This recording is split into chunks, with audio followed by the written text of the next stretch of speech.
What's going on, guys? Bruce here, and welcome back to the channel. Holy shit! Oh my. What up, guys? So, by popular demand, and you know what, kind of like just fuck it. Welcome back to the channel, by the way, before I get into all this shit. So, I got a truck right here in the background. This is the kind of stuff you don't see I share on the channel. The stuff that's a huge fucking pain in the ass when it comes to owning a diesel shop or dealing with diesel trucks and messing with tuning and stuff like that is a phone call. I'm trying to do a video, hang on. And I'm back. So that happens like all the time when I'm filming, so a little behind the scenes thing. But anyhow, so I got this black Duramax behind me. It's a 13 and it's a 14. So I ordered the tuning, gave them the VIN number and everything, and the company deal for tuning kind of slipped up. Well, this happens to be like a half year, mid-month, some crazy bullshit.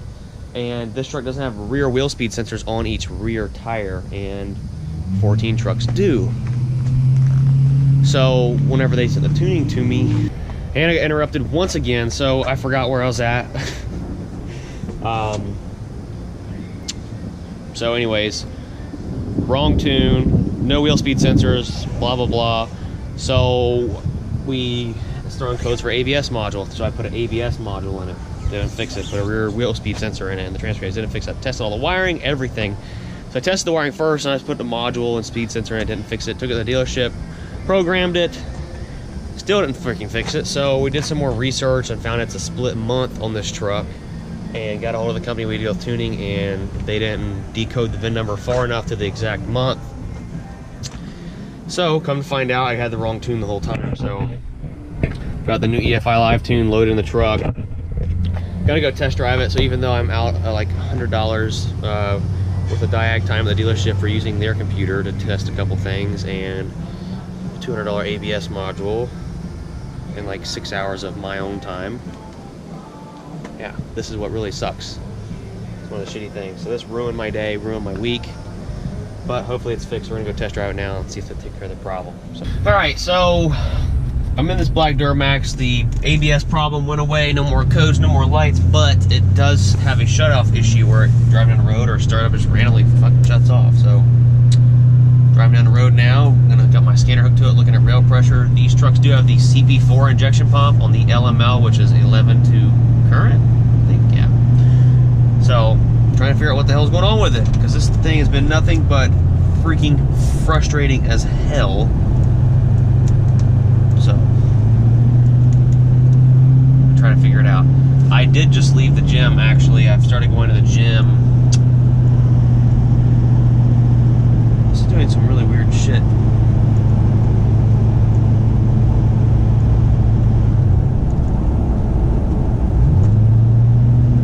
wonder if it's the...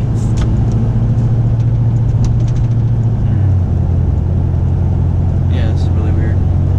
Anyhow, so I did just start going to the gym Monday, so today's Wednesday. So get there, run like a mile, do other workouts that a friend of mine's helping me, kind of training me to do, and then before I leave, run a mile. So my legs are on fire right now. I was athletic in high school. I played baseball and a few other sports. I played football growing up, things like that. And I haven't really been too active or crazy in a while now, so getting back in the hang of it is definitely burning like a bitch.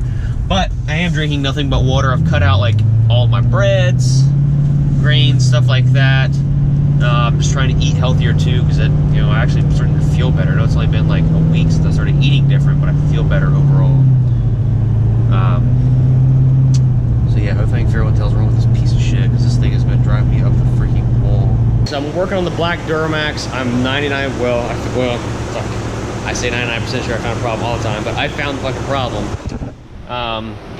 Whenever you put it in reverse, it would shut off every single time, even after changing the couple of sensors there. So what happens when you put it in reverse, the engine always torques this way. It torques to the driver's side. You put it in drive, it torques that way. Well, it would only happen when you put it in reverse. So I got underneath the hood, started wiggling some of the wires around this main harness right here, and go figure, whenever I move the harness, the truck would shut off. So I'm tearing into the harness now. I'm going to start it up and have someone put it in reverse while I wiggle the wire. Have someone start it up. I'm going to wiggle the wires around so I can try to find either a broken wire or a sensor somewhere that's shorted out whenever the 5-volt reference system on these trucks goes down, it causes issues. So I'm gonna end up what a lot of us shop owners like to call owning this truck, because it's taken so much of our time trying to find a huge pain in the ass wiring gremlin that we're never gonna get my money back or my time invested out of the truck.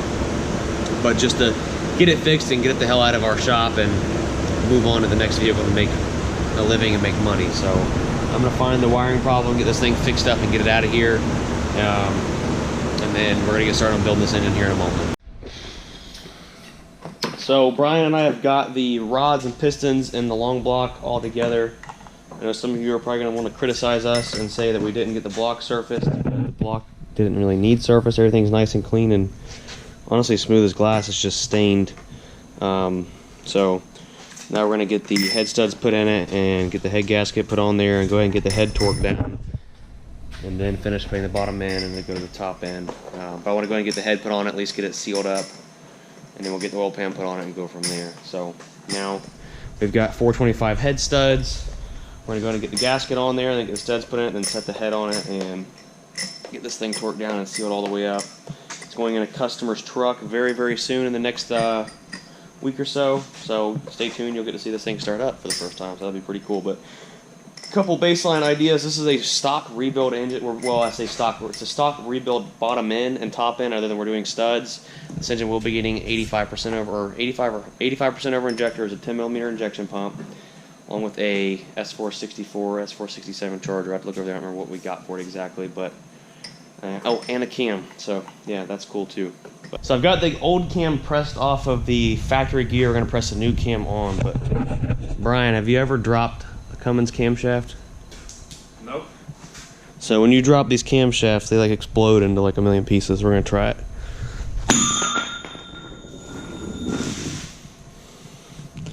Let's see how many more, if it'll break any more.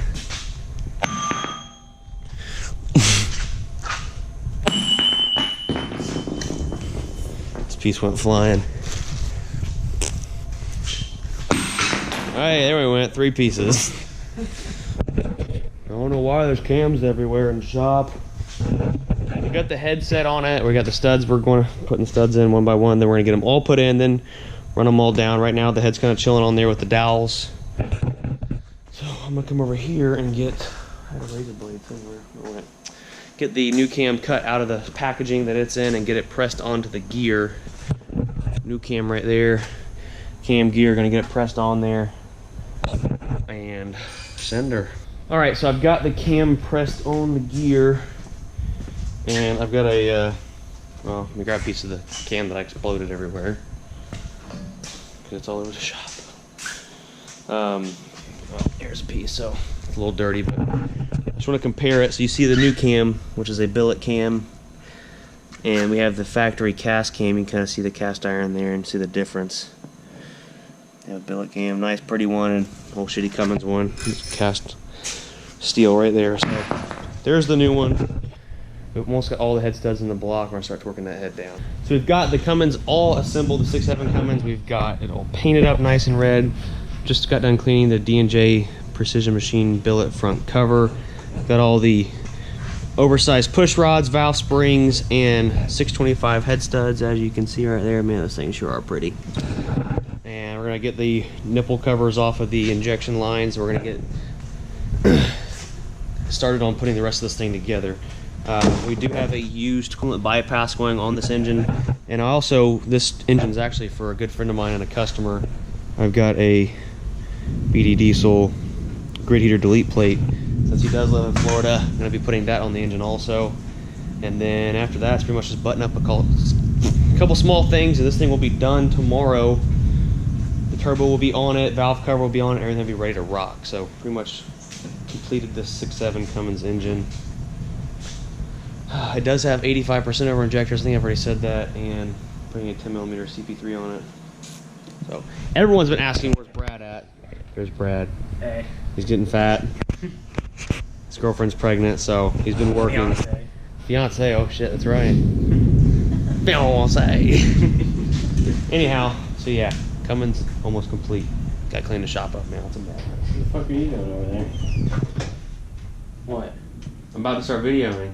Oh. Already videoing. So anyways, diesel auto power hooked us up. I just set on my expensive laptop I make videos with. Hooked us up with our entire fuel system for the, well, not really a flat, we call it X-Flatty now. The X-Flatty. So I actually need some ideas for names you guys want to come up with. It's going to have a silver bed, truck's going to be green still. We did make an appointment to get the roll bar put in it so we can run 670 index, but Diesel Auto Power hooked us up with a brand new 13 millimeter P pump for the new engine going together, and also they set us up with some massive 5x25 injectors. So make sure you guys go check them out at dieselautopower.com. But look how big these, can you see it? Can you see it? Come on, focus. Fuck. It's not focusing. Anyways, you can literally see the hole in the injectors are so big, you can catch them with your fingernail. So much fuel about to happen. We got the 5K governor springs we're going to put in it, because it does have 4,000 RPM springs in it now, so it could be somewhat streeted, but we're going to give it all the sauce. So that's pretty much a wrap. I know this has been a long video. You guys have learned lots of new things. Brian. Yeah. Wow. Anyhow, make sure you guys hit the like button, drop a comment down below, and subscribe if you're new to the channel. We'll see you later. Hey, I actually found a turbo for you for your truck. $300. Put on your truck. Say bye, Brad. I think Brad's pregnant, not his girlfriend. Yeah. Fiance. Miss your belly. Is it a stock turbo? Yeah. Ooh. Is it a stock one? What are you doing? Grabbing your... Shut up. Stop grabbing it, Brad. Yes, it's stock turbo. See ya.